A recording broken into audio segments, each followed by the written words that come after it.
유단자인가? 자, 천천히 한번 들어와봐. 빛의 속도로 피한 뒤 번개처럼 빡! 끝! 이렇게 하면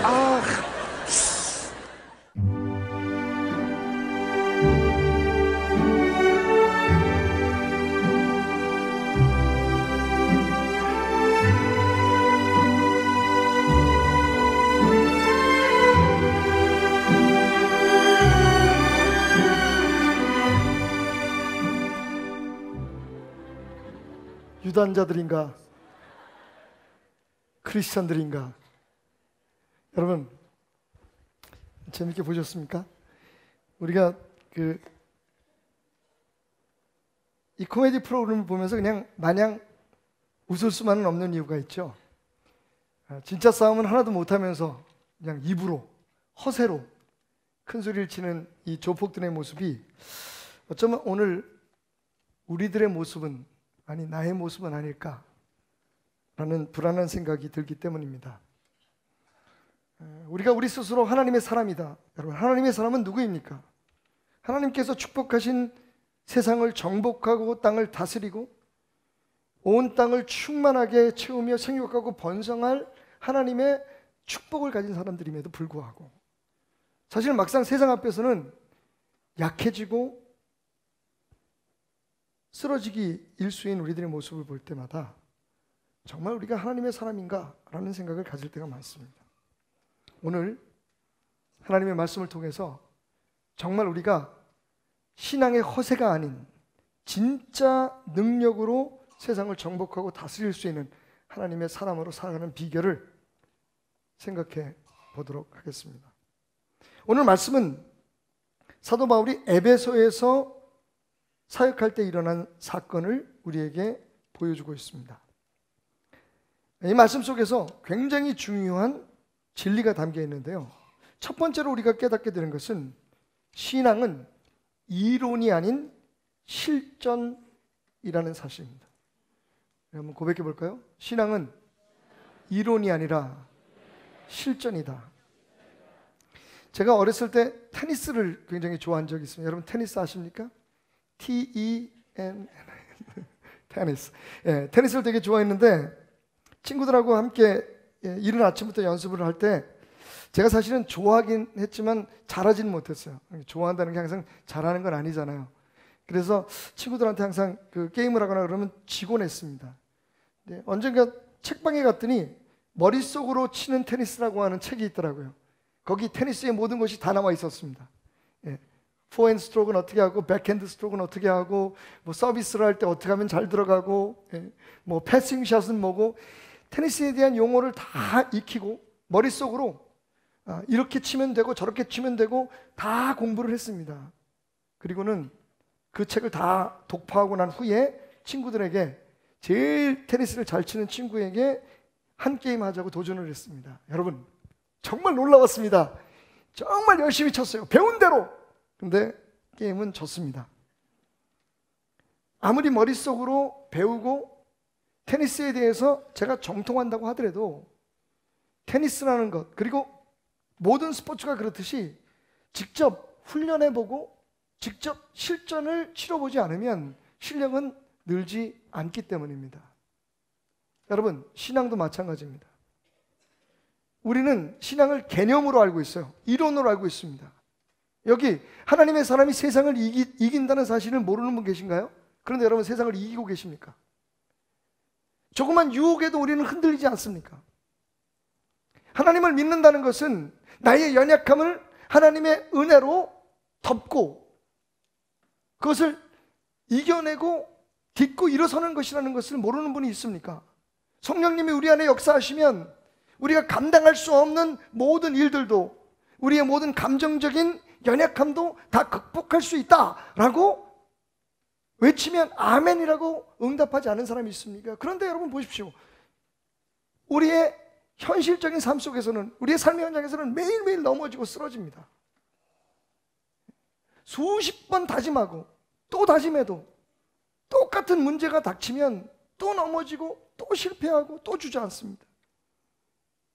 문제는요 우리의 신앙이 아직은 실전에 강한 신앙이 아니기 때문입니다. 하나님의 말씀은 참 많이 듣는데, 성경은 참 많이 알고 있는데, 이론적으로는 빠삭한데, 삶에서 직접 하나님께서 우리에게 주신 그 능력을 사용해 본 적이 없다는 겁니다. 사용할 생각을 하고 있지 않다는 겁니다. 오늘 말씀을 주목해 보십시오. 오늘 말씀은 이렇게 시작합니다. 바울이 회당에 들어가 석 달 동안 담대히 하나님 나라에 관하여 강론하며 권면하되. 여러분, 사도 바울이 3달입니다. 3달 동안 집중적으로 하나님 나라에 대해서 설교를 했습니다. 사람들에게 말씀을 가르쳤다는 겁니다. 하나님의 나라는 이런 것이고, 하나님의 나라의 사람은 이렇게 살아야 하고, 하나님의 나라의 사람이 되기 위해서 하나님의 사람이 되기 위해서는 어떻게 해야 된다? 강론하였다고 말합니다. 그런데 여러분, 그 결과가 어땠을까요? 9절 말씀을 보십시오. 어떤 사람들은 마음이 굳어 순종하지 않고 무리 앞에서 이 도를 비방하거늘 바울이 그들을 떠나 제자들을 따로 세우고 두란노 성원에서 날마다 강론했다고 말하고 있습니다. 여러분, 분명히 사도 바울이 전한 말씀은 하나님 나라의 말씀이었습니다. 하나님이 주신 말씀이었습니다. 그런데 사람들이 그 말씀을 듣지 않았습니다. 오히려 사도 바울을 비난하고 조롱했습니다.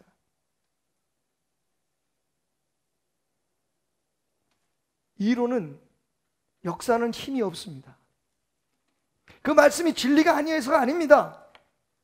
하나님의 나라에 관한 바울의 말씀이 잘못될 리가 없습니다. 문제는 사람들이 그것을 이론으로 받아들이고 이론으로 접했기 때문입니다. 실제하는 하나님의 나라를, 역사하는 하나님의 능력을 그냥 말로만 듣고 그것을 이해만 하려고 하니까 그 결과는요, 배척과 비난과 조롱이었습니다. 우리의 삶에도 똑같은 일이 벌어지고 있습니다. 여러분, 매일매일 매주 교회에 나오고, 여러분 가운데 수 금요 예배 나오고, 성경 공부하고, 교회 여러 가지 프로그램이 부족하다고 많은 사람들이 요청하고 있습니다만, 여러분, 이론적인 공부는 솔직히 말해서 우리 교회가 많이 부족하지만 그래도 충분합니다. 우리가 세상에서 그 능력을 활용하고 세상에서 우리에게 주어진 그 권세를 사용할 수 있을 만큼 이미 여러분들은 알 만큼 알고 있다는 겁니다.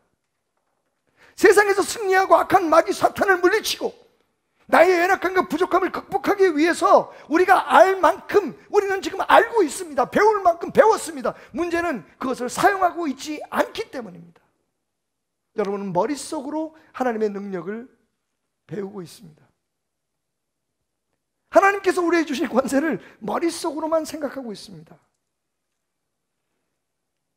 혹시 여러분들이 기억하실까 해서 이 말씀을 읽어봅니다. 예수님의 말씀입니다. 믿는 자들에게는 이런 표적이 따르리니 곧 그들이 내 이름으로 귀신을 쫓아내며 새 방언을 말하며 뱀을 집어 올리며 무슨 독을 마실지라도 해를 받지 아니하며 병든 사람에게 손을 얹은즉 나으니라 하시더라. 아멘. 여러분 믿습니까? 여러분 믿는 자입니까? 믿긴 믿는데 이런 능력은 안 되죠. 둘 중에 하나입니다. 예수님의 말씀이 뻥이든지 아니면 여러분들이 예수님의 말씀을 삶에서 그대로 실천하고 있지 않든지. 믿는 자냐고 물으면 여러분 아멘이라고 대답합니다. 그러면 믿는 자에게 이런 능력이 나타날 수 있다는 것을 당신은 아느냐고 얘기하면 주저합니다. 여러분, 신앙은 이론이 아닙니다. 우리의 삶에 실제적으로 활용하고 실제적으로 반영해서 성경에 기록된 하나님의 말씀에 약속된 모든 권세를 직접 누리고 하나님의 역사를 경험하는 것입니다. 만약 당신이 여러 가지 유혹과 또 여러 가지 문제 앞에서 지금도 넘어지고 쓰러지고 있다면 여러분이 그냥 약해서만이 아닙니다. 여러분 자신을 탓하지 마십시오. 여러분의 부족함을 탓하지 마시고 여러분 하나님 뜻대로 하나님의 방법대로 그 문제에 맞서 그 유혹에 맞서 싸우지 못하는 당신의 부족함을 회개하십시오. 능력을 사용하고 있지 않기 때문입니다. 유혹이 닥쳐오면 문제가 생기면 무조건 포기할 준비를 하고 있기 때문입니다. 한번 싸워보지도 않고 정말 미친 척하고 예수의 이름으로 명하노니 모든 문제는 해결될지어다 그렇게 외쳐보지도 않고 안 돼, 어쩔 수 없나 봐, 나는 포기하기 때문입니다. 이론적으로는 알고 있는데 그것이 내 삶에 직접 역사한다는 것은 믿지 못하고 있기 때문입니다. 여러분, 왜 하나님을 시험해 보지 않습니까? 우리에게 어떤 능력이 있는지 왜 모르십니까? 여러분, 자, 오래된 이야기 합시다. 베델교회가 여기 들어오면서 2차선이 4차선으로 바뀌었습니다. 지금 생각해보면 그것도 부족한데 만약 2차선으로 계속 있는 상태에서 우리 교회가 들어왔다면 여러분 매일매일 여러분 짜증내면서 왔을 겁니다. 들어와서 몇 년 되지 않아서 홍은동에 가서 다시 돌아오거나 아니면 저 석관동 쪽에서 내려서 여기까지 와야 되는 그 길이 여러분 국민대학 앞에 터널을 갑자기 뚫더니 바로 국민대학에서 내려서 정릉램프에서 내려서 그 터널을 돌면 교회로 들어올 수 있는 새로운 길이 만들어졌습니다. 그리고 얼마 있지 않아서 갑자기 내년이면 우리 교회 앞에 여기서 한 3, 4분만 걸어가면 되는 그 자리에 경전철이 세워진다고 발표가 되고 공사가 시작되고 내년이면 개통이 됩니다. 그러더니 조금 있다가 또 여러분 지금 저기 남양주로 가시는 분들, 구리 쪽으로 가시는 분들은 어렵잖아요. 왜냐하면 거기까지 가려면 저쪽 그 월곡 램프까지 가셔야 돼요. 근데 여러분 내년부터는 그것도 필요 없습니다. 나라에서 49억을 더 들여서 지금 국민대학교 앞에서 조금만 내려오면 거기서 바로 올라타는 램프를 만들고 있습니다. 지금 공사 중에 있어요. 기둥이 세워졌습니다. 지금.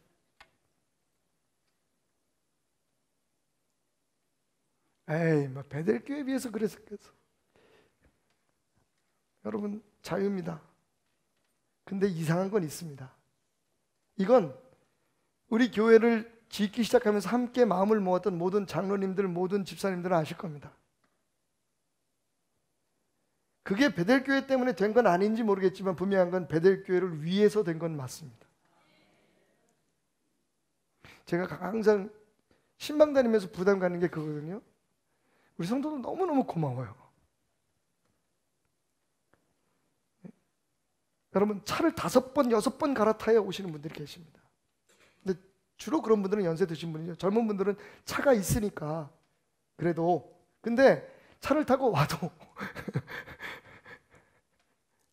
차를 타고 와도 주일 아침에 차가 안 막혀도 1시간 이상 걸리는 거리를 마다하지 않고 달려오시는 분이 있습니다. 우리 성가대 지휘하시는 김병주 지휘자는 원주에서 오잖아요.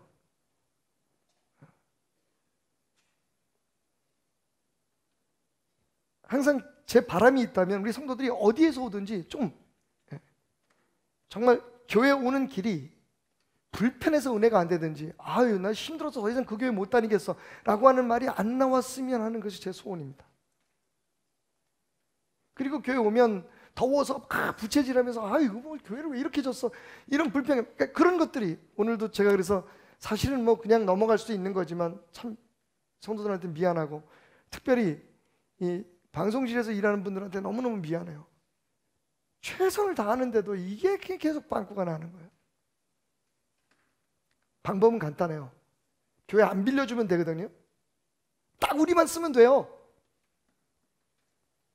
깨끗해요. 깔끔해요. 교회 깨질 것도 없어. 뭐 무슨 의자 부서질 것도 없고 이런 주일날 예배 드려야 되는데 이런 음향사고 날 이유가 없어요. 이게 어제 와가지고 조명이니 뭐니 다 자기네들 마음대로 다 고쳐놓고 근데 어제요 어린이들과 부모님들이 여기를 꽉 채우고 찬양하고 여러분이 막 그 모습을 보셨다면 오늘 예배 시간에 조금 덥고 문제가 생기고 그런 거 우리 하나님 앞에 감사할 수 있을 거예요. 그럼에도 불구하고 많은 사람들은 그렇게 생각해요. 왜 목사님 자꾸만 다른 교회에 그 뭐 남지도 않는 건데 그냥 빌려줘가지고 우리 예배 드리는데 불편하게 하느냐. 여러분 참 죄송하고 조마조마하지만 그게 우리 교회의 자랑인 걸 어떡합니까? 하나님이 얼마나 기뻐 보시겠어요? 여러분 생각해 보십시오. 거의 뭐 땅 사는 것까지 해서 200억 다 들여가지고 교회를 져놓고 우리가 편안하고 우리가 안락하게 예배 드리는 것을 위해서 여기서 우리들의 이익만 취한다면 하나님이 그것을 받으시겠습니까? 이해해 주시고 그 먼 길을 마다하지 않고 오시고, 교회가 뭐 냉난방기가 고장나서 춥고 덥고 이게 도대체 돈 들여서 했다는 게 왜 이래, 뭐 누가 잘못한 거야, 얼마든지 불평할 수 있는 상황에서도 예배 시간에 이렇게 잘 주무셔 주시고 주보를 이렇게 부채질을 또 해주시고, 하여튼 뭐 축복이 축복. 근데 여러분, 오늘 여러분들이 모르셨겠지만 이 모든 것들이 하나님의 기적으로 이루어진 일들이라는 거죠.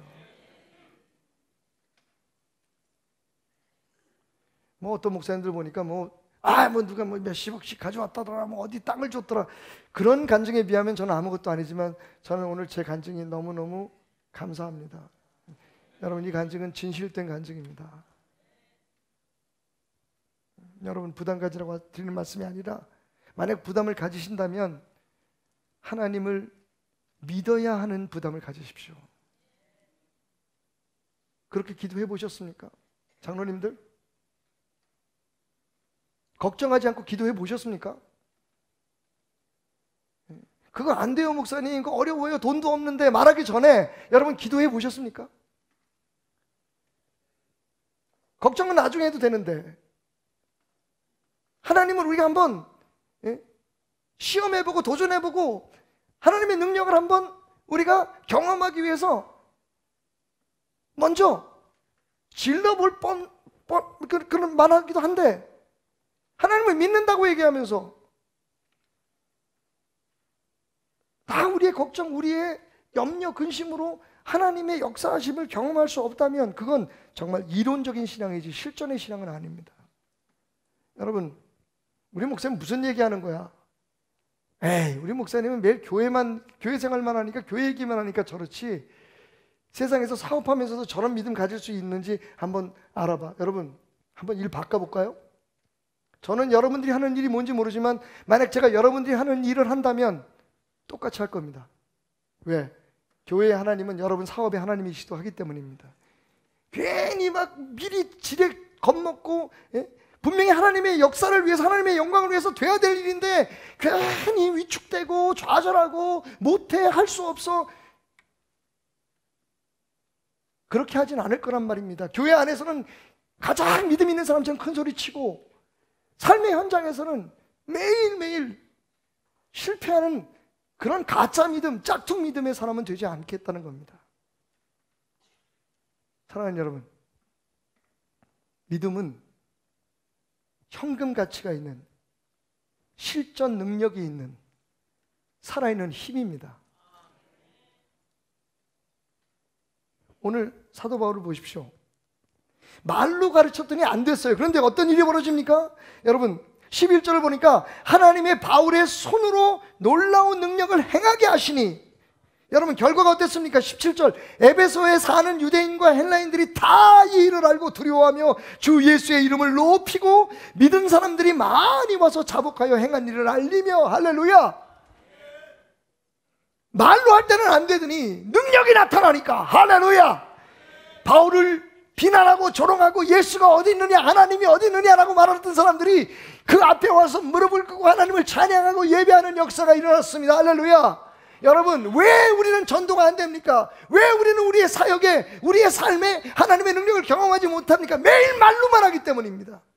한번 따라합시다. 입으로 하지 말고 몸으로 싸웁시다.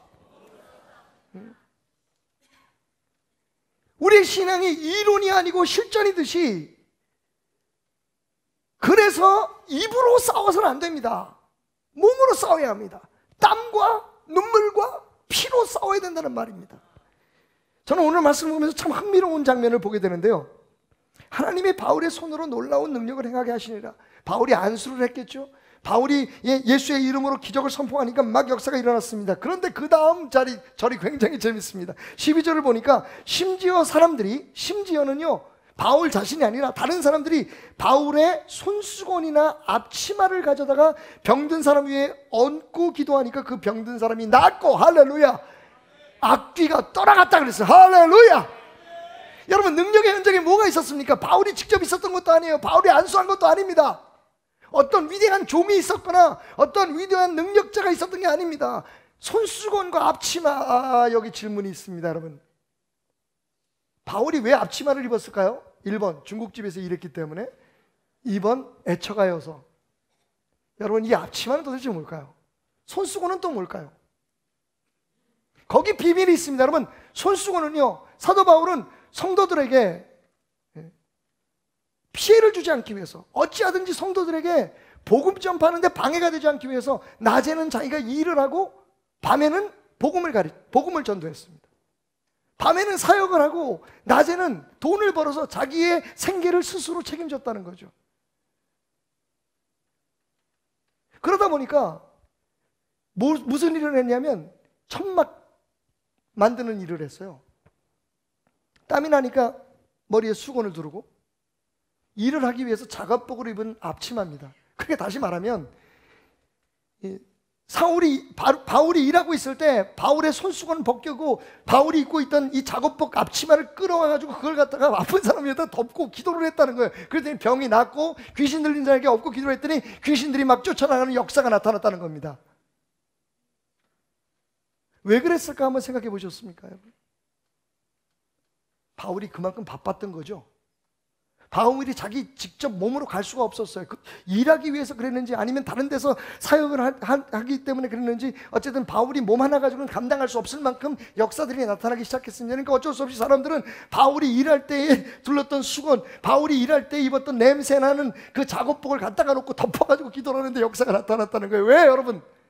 하나님이 일하시니까. 그런데 이 역사가 어떤 역사냐? 예수님이 살아계실 때 했던 거하고 똑같아요. 예수님이 이 땅에 계실 때에 병을 고치시고 귀신을 쫓고, 할렐루야, 이런 놀라운 역사가 바울의 손수건, 바울의 앞치마를 통해서 일어납니다.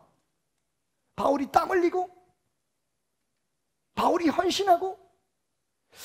오늘날 우리 교회 주의 종들이 그걸 좀 배워야 될 것 같아요. 여러분, 혹시요, 제가 우리 교회만 하면 뭐 그럴 수 있는데, 혹시요 제가 밖에 나가서 돈을 벌겠다 그러면 여러분 양해해 주시겠습니까?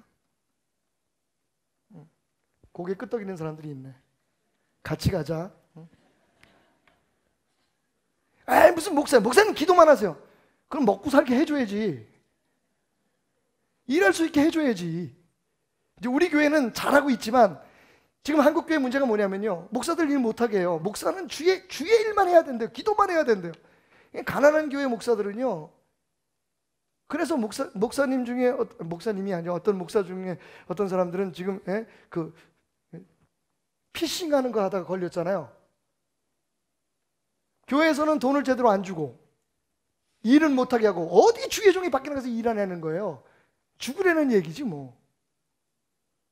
사실은 맞아요. 교회가 크면 당연히 목회자들 일할 수 있도록 우리 교회처럼 이렇게 후원해 주시고 그 은혜로 우리가 정말 주의 일에만 전념할 수 있는 것이 맞죠. 하지만 그렇지 않을 경우도 있잖아요. 여러분, 혹시 여러분들이 정말 어떤 기회에, 저는 원치 않습니다만 멀리 이사를 가거나 어떤 경우에 여러분들이 작은 교회 가서 섬기게 되거든, 목사님이 일한다 그러면 일하게 하십시오. 그렇지만 목사님 왜 집에서 이러고 계십니까? 나가서 일하십시오라고 말하지 마시고요. 우리는 진짜 성경적인 교회를 지금 만들어가고 있는 겁니까? 주의 종들은 그런 마음을 가져야 될 거예요. 저도 그렇습니다. 저는 전적으로 여러분들이 먹이시고 입혀주시는 것으로 살고 있지만 제 마음속에는요, 교회가 정말 어려울 땐 밖에 나가서 대리운전도 하고 싶었어요. 왜 대리운전이냐고. 내가 운전을 너무 좋아하니까.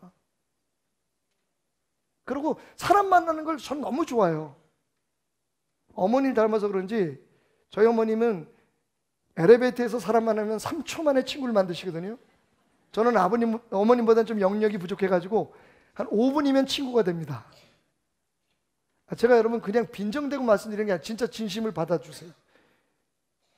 정말 교회가 어려울 때는 저래도 뭔가 힘이 보태져. 지금은 좀 살만하니까 이제 그런 생각이 없어졌어요. 내가 왜 나가냐.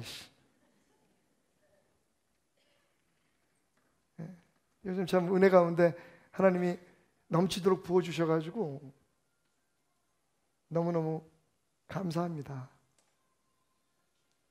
이런 날이 올 걸 알았으면 제가 감히 하나님 앞에서 엉뚱한 고백을 하지 말 것을. 저도 믿음이 부족했어요. 그런데 그 과정을 통해서 저는 알았습니다. 하나님은 살아계시고 내게 약속하신 그 능력을 내가 사용하시기를 원하고 계신다는 걸.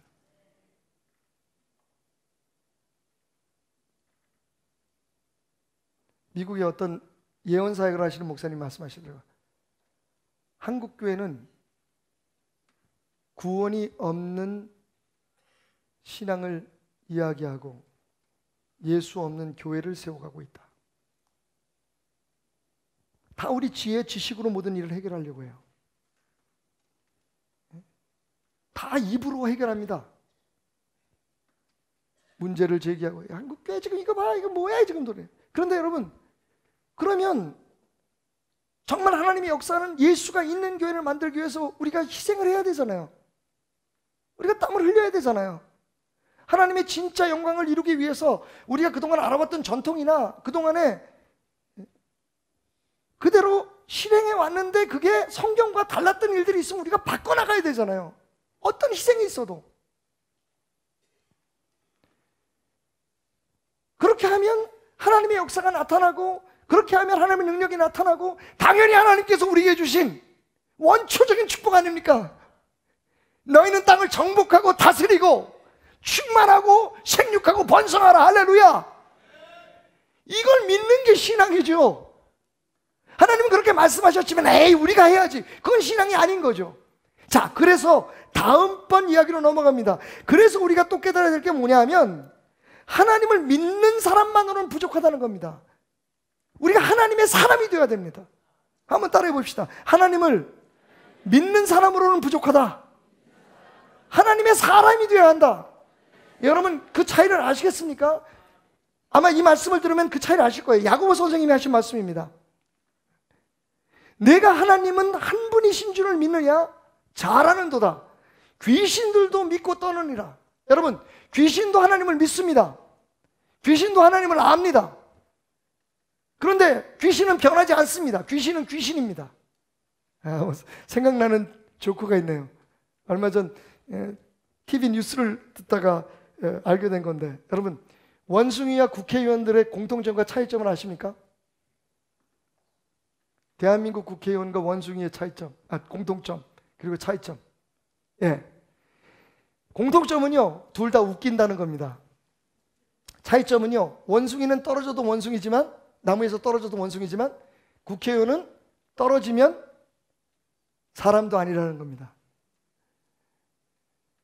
가만 보시면 알 거예요. 요즘 아나운서 하시다가 국회의원 됐다가 떨어지신 분들 하는 일들 보시면 참, 아나운서도 못하고 국회의원도 못하고 뭐 교수도 못하고 지금 어디서 뭐 하시는지 모르겠어요.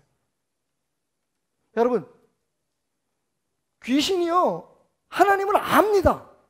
하나님 믿습니다. 우리보다 더 잘. 근데 귀신은 안 바뀌어요. 귀신은 귀신입니다. 사탄은 사탄입니다. 그래서 믿는 것만으로 부족하다는 겁니다. 여러분, 우리 하나님 믿습니다. 하나님은 온 우주 만물을 창조하신 분이라는 걸 알고, 그분 앞에 기도하면 그분이 우리의 기도를 들어주시는 걸 압니다. 근데 문제는 뭡니까? 그렇게 하나님이 역사하실 수 있도록 우리가 하나님의 역사를 용납하는 하나님의 사람으로 살지 못한다는 겁니다. 지식은 있는데, 알긴 하는데 하나님이 역사할 수 있도록 우리가 통로가 되어드리지 못한다는 겁니다. 그것이 하나님을 믿는 사람과 하나님의 사람의 차이입니다. 하나님의 사람은 어떤 사람입니까? 내 생각, 내 방법, 내 의지가 아니라 내 안에 계신 성령 하나님께서, 나를 통해 역사하시는 하나님께서 일할 수 있도록 내 생각을 내려놓고 내 방법을 내려놓고 내가 죽는 겁니다. 그게 하나님의 사람인 겁니다. 하나님을 믿는 사람은 어떤 사람입니까? 하나님을 아는데, 하나님을 믿는데 여전히 내 생각, 내 방법, 내 성질, 내 능력으로 살아가려고 하는 겁니다. 그러니까 기적이 없는 겁니다.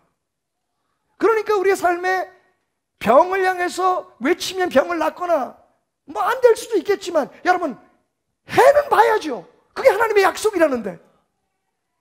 귀신을 내쫓고 우리 삶에 여러 가지 어려운 일들이 있고 자녀들이 힘들고 자녀들이 고통을 받고 있으면 여러분, 예수의 이름으로 외쳐는 보셔야죠. 그게 우리의 능력이라는데. 근데 해보지도 않고, 아이고 목사님 우리 아이들을 어떻게 해요, 아이고 이 아이들을 어떻게 교육시킬까, 여기저기 세미나 쫓아다니고, 그것도 굉장히 도움이 되지만, 여러분 솔직히 말해서 우리가 경험할 수 있는 능력은 생각보다 훨씬 더 단순한 방법에서 옵니다. 하나님을 믿어라.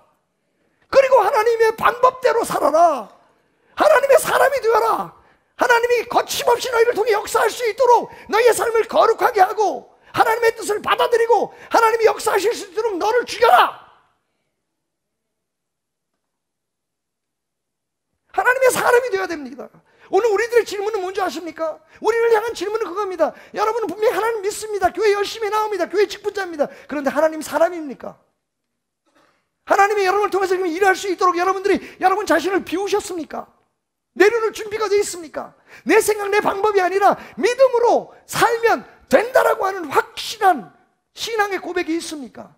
하나님을 만나고 계십니까? 그것이 오늘 우리 교회뿐만 아니라 모든 교회들이 겪고 있는 고민입니다. 문제가 있어요.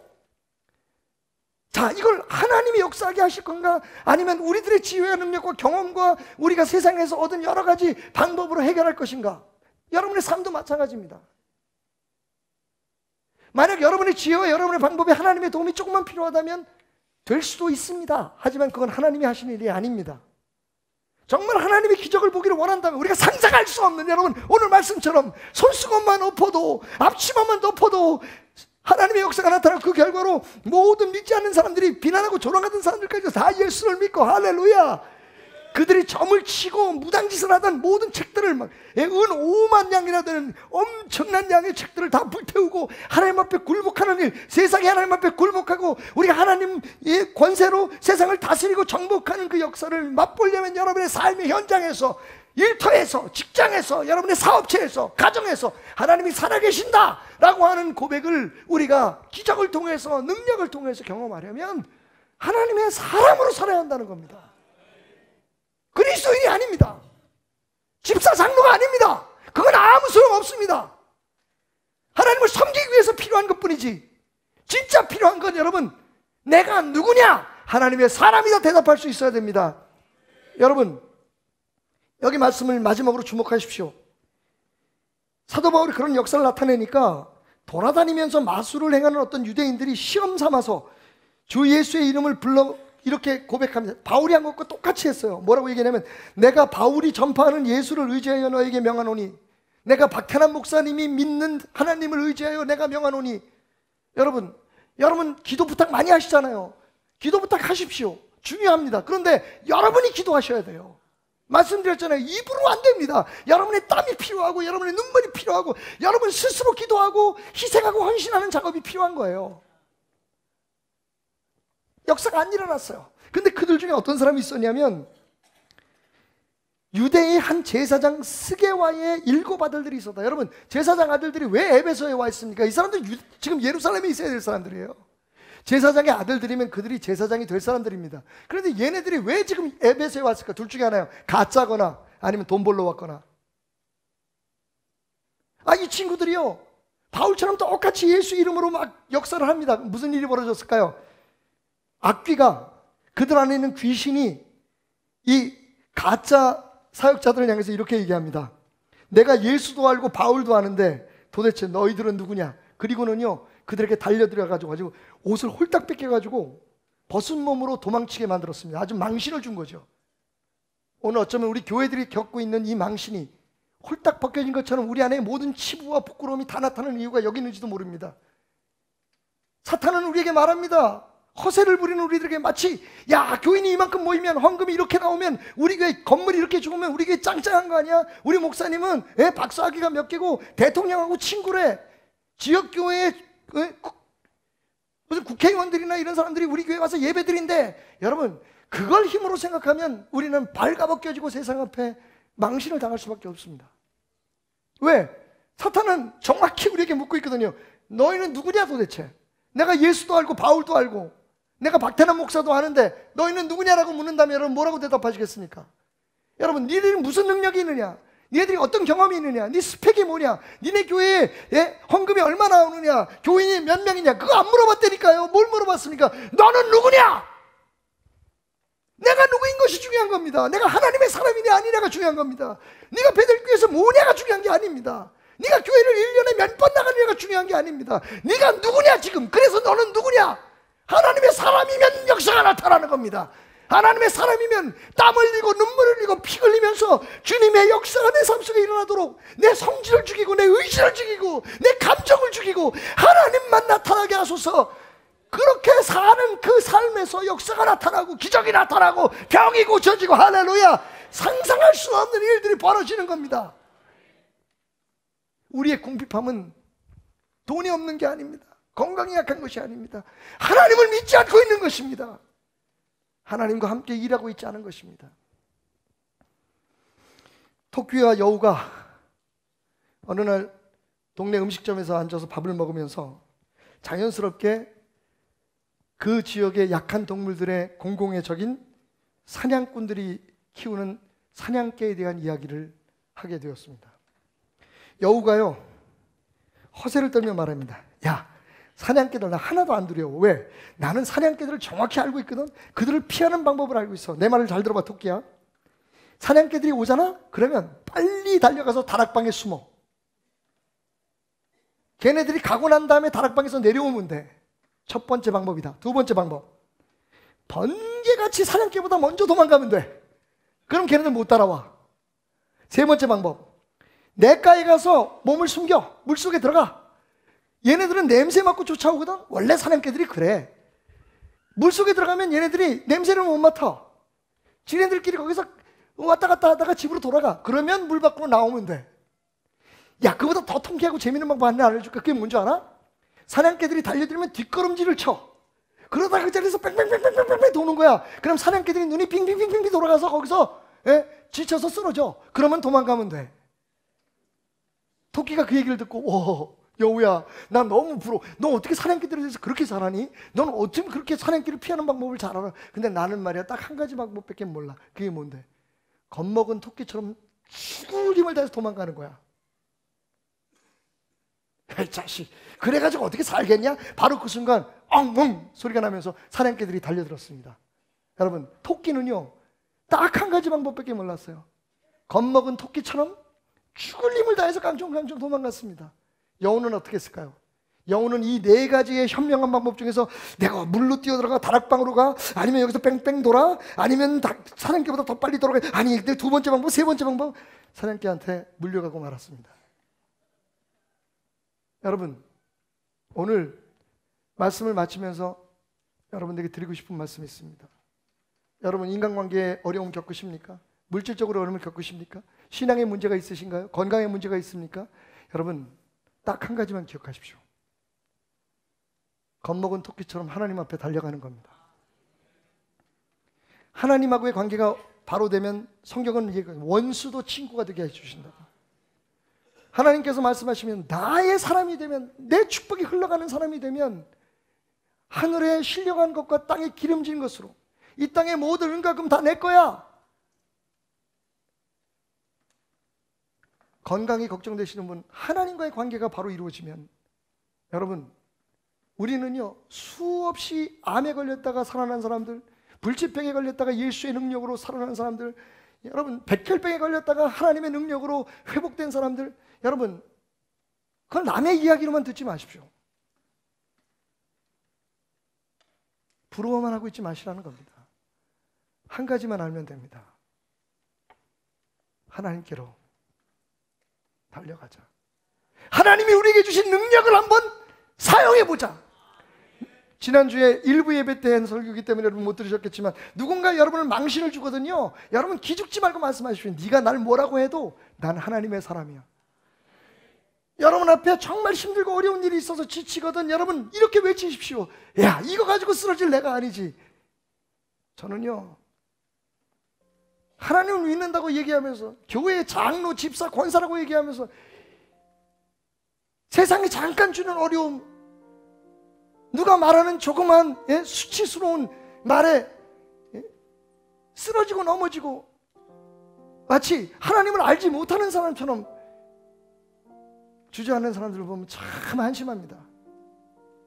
언제 사람이 될까 저거? 언제 하나님의 사람 될까? 여러분, 오늘 이 자리에는 저보다 집도 넓고 돈도 많고 저보다 더 유명한 이름을 가지신 분도 많지만 용서해 주십시오. 저는 이 자리에 계신 어떤 분보다 제가 행복하다고 자랑스럽게 얘기할 수 있습니다. 왜?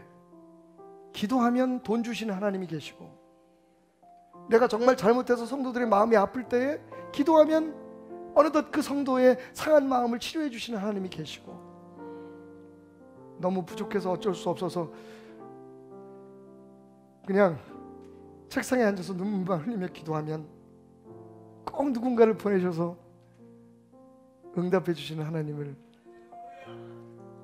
내가 알고 있기 때문입니다.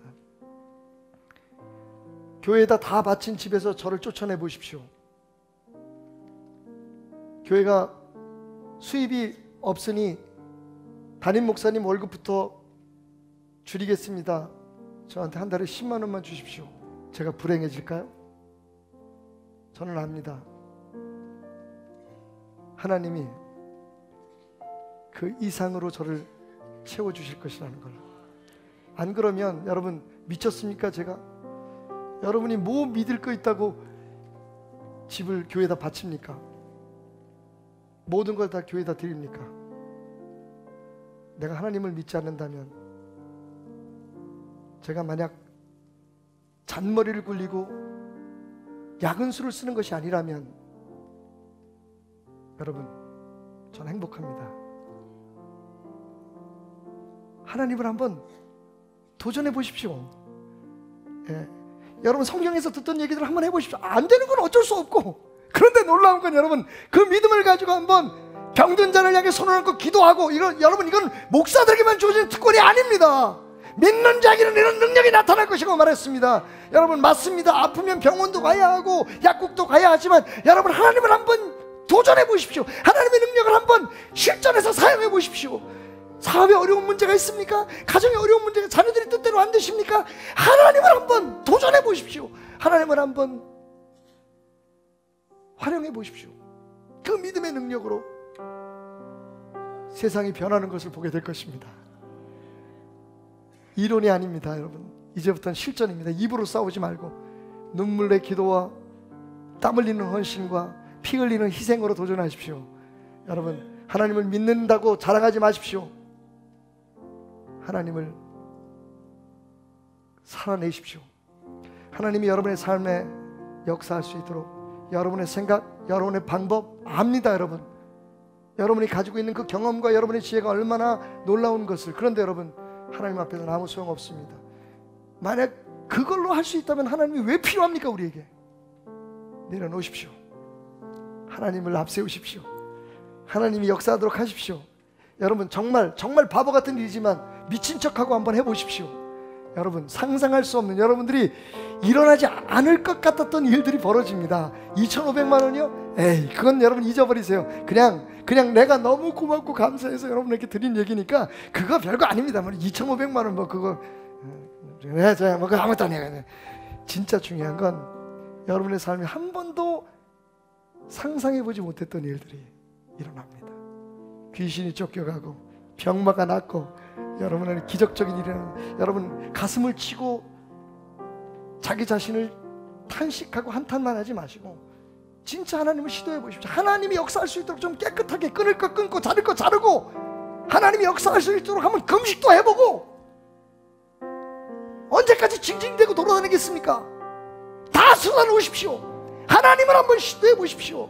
기도원에 처박혀서 눈물로 기도도 해보고 한 성경이 말하고 있는 모든 하나님이 역사하실 수 있는 방법들을 다 동원해 보십시오. 여러분 놀라운 기적이 여러분 앞에 있습니다. 하나님의 사람으로 승리할 여러분들을 응원하고 축복하면서 우리 합심해서 기도하기를 원합니다. 기도하십시다. 주여